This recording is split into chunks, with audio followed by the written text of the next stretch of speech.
అమ్మా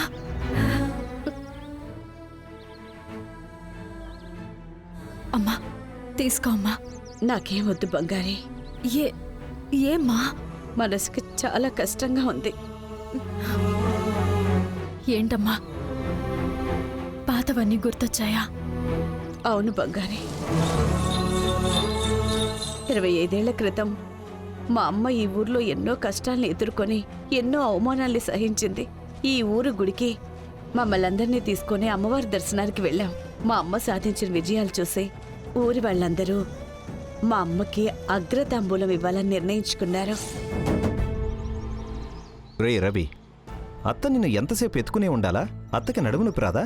నువ్వు కిందకి దిగు. అన్నా, నాకు నడుము నొప్పేం కాదు, నువ్వేం కంగారు పడుకో. నా మేనళ్ళని నేను ఎత్తుకుంటే కదా నాకు సంతోషం. మీ నాన్న మా అమ్మ దగ్గర సెక్రటరీగా ఉండేవారు. మా అన్న జయరామ్కి క్లోజ్ ఫ్రెండ్. అమ్మ కూడా సొంత కొడుకు అన్నట్టే చూసుకుంటూ వచ్చేది. అప్పుడే మీ నాన్న నేను ఇద్దరం బాగా క్లోజ్ అయ్యాం. అది మెల్లగా ప్రేమగా మారింది. కానీ అమ్మ అదే గుళ్ళో నన్ను వేరే వాళ్ళకిచ్చి పెళ్లి చేస్తున్నట్టు అందరి ముందు చెప్పేసింది. ఈయనే నాకు కాబోయే అల్లుడు.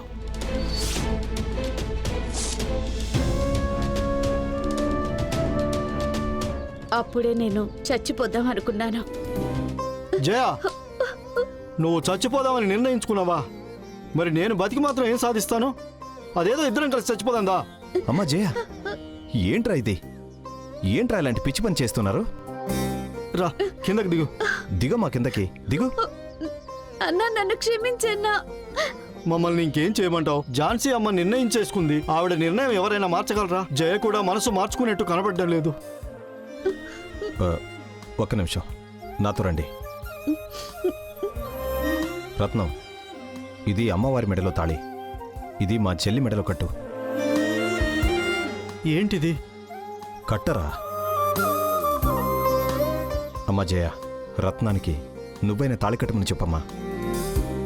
అమ్మకి కోపం వస్తుందేమో అన్నా. అమ్మకి నేను నచ్చ చెప్తాలే అమ్మా. ఇటు చూడు జయ, నాకు నీ సంతోషమే ముఖ్యం. మీ ఇద్దరూ బాగుండాలి. రత్నం, ఇదిగో తాళి కట్టు.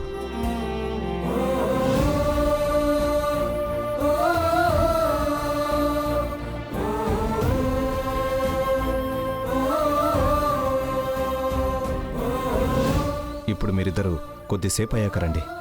ఈలోపు నేను అమ్మతో మాట్లాడతాను. ఝాన్సీ అమ్మ నా మీద అంత నమ్మకం పెట్టుకున్నారు. అలాంటిది నేను ఈ పని చేశానంటే అన్న చెప్తే అమ్మ ఖచ్చితంగా వింటుంది. ఆ నమ్మకం నాకుంది. మీరు భయపడక్కర్లేదు, రండి. సరే.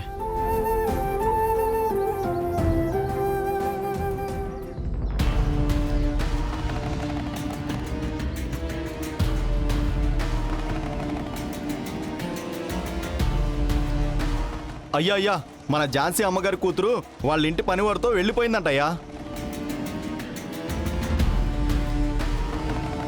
ఏమ్మా, నువ్వేదో పెద్ద మనిషి అనుకుంటే మీ ఇంటి పనివాడు మీ కూతుర్నే లేపుకొని తీసుకెళ్ళాడని చెబుతున్నారు.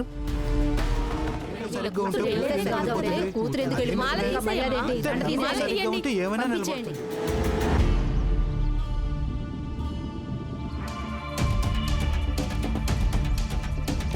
అమ్మా, నన్ను క్షమించమ్మా. వద్దు, నన్ను అమ్మ అని పిలవద్దు. ఈ నిమిషం నుంచే నువ్వు నాకు ఏ రకంగానూ సంబంధించిన దానివి కాదు. నీ వల్ల నాకు జరిగిన అవమానం చాలు. నా కూతురు చచ్చిపోయిందని అనుకుంటాను. అమ్మా, అంత మాట అనకమ్మా. అమ్మా, తనకి సపోర్టుగా ఎవరొచ్చినా వాళ్ళు చచ్చినట్టుగానే నీళ్లు వదిలేస్తాను. ఝాన్సీ అమ్మగారి రెండో వారసురాలు పనోడిని పెళ్లి చేసుకుని వెళ్ళిపోయింది. విన్నావుగా, నీళ్ళు వదిలేస్తానంటుంది. ఇక మిగిలిండేది జయరాం ఒక్కడే. వాడిని లేపేస్తే మొత్తం ఆస్తి అంతా మీనా అమ్మకే.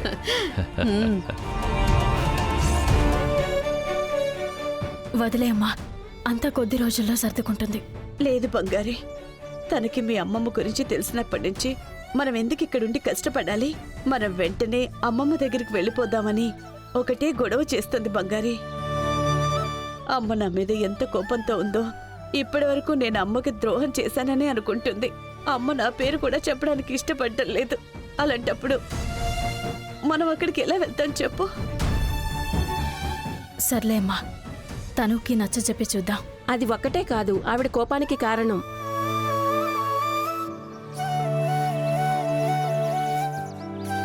మణి, జయ, గాయం ఎలా ఉంది?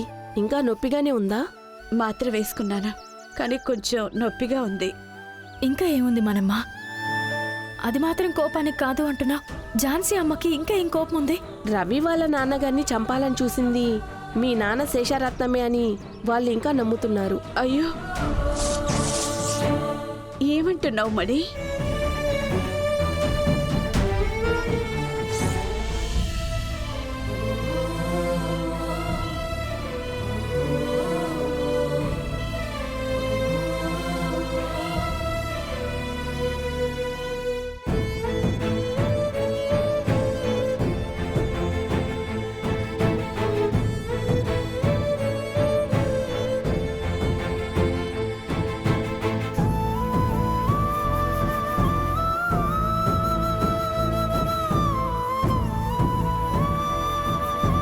మేడం, వీడే మేడం మీ అబ్బాయికి యాక్సిడెంట్ చేసి చంపాలనుకుంది.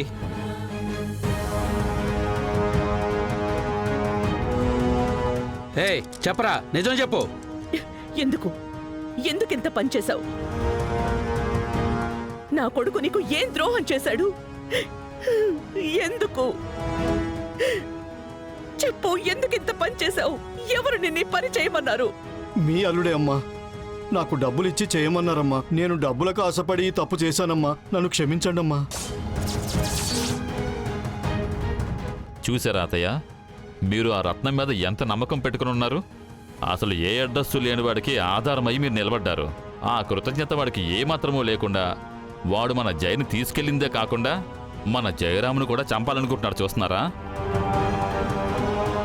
మీరేమో వాడికి కుటుంబం లేదు, మనమే కుటుంబం అని చెప్పి హక్కును చేర్చుకున్నారు కదా. ఇప్పుడు వాడు ఆస్తి అంతా ఎక్కడ జయరాం చేతికి వెళ్ళిపోతుందో అని తననే చంపాలని ప్లాన్ చేశాడు. తాను అడ్డు లేకపోతే ఆస్తి అంతా చచ్చినట్టు జయకే రాస్తారు కదా. ఇంత దూరం ఆలోచించే ఇంత దారుణానికి ఒడిగట్టాడు అత్తయ్య. ఛ, ఇంతగా వెన్నుపోటు పొడిచే వీడినా మనం ఇన్ని రోజులు నెత్తిని పెట్టుకొని చూసుకుంది. ఒళ్ళు మండిపోతుంది. కానీ ఒక్క విషయం అత్తయ్య, ముందు ముందు మీరు ఇంకా జాగ్రత్తగా ఉండాలి, లేదంటే మిమ్మల్ని కూడా చంపేస్తాడేమో.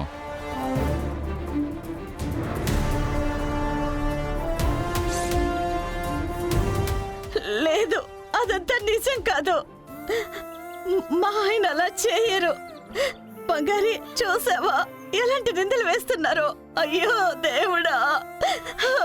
ఏడవకు జయ, ఎప్పుడో జరిగిపోయింది. అయ్యో, మా మీద ఇంత నింద పడిందా? మా అమ్మ మా ఆయన కిరాతకుడు అనుకుంటుంది. శేషారత్నం అలా చేయడని నాకు బాగా తెలుసు. దీని వెనకెవరున్నారన్నది నాకు తెలియటం లేదు. ఆ యాక్సిడెంట్ చేసిన వాడు ఎందుకు ఆ మాట అన్నాడో నాకు ఇప్పటి వరకు అర్థం కావట్లేదు.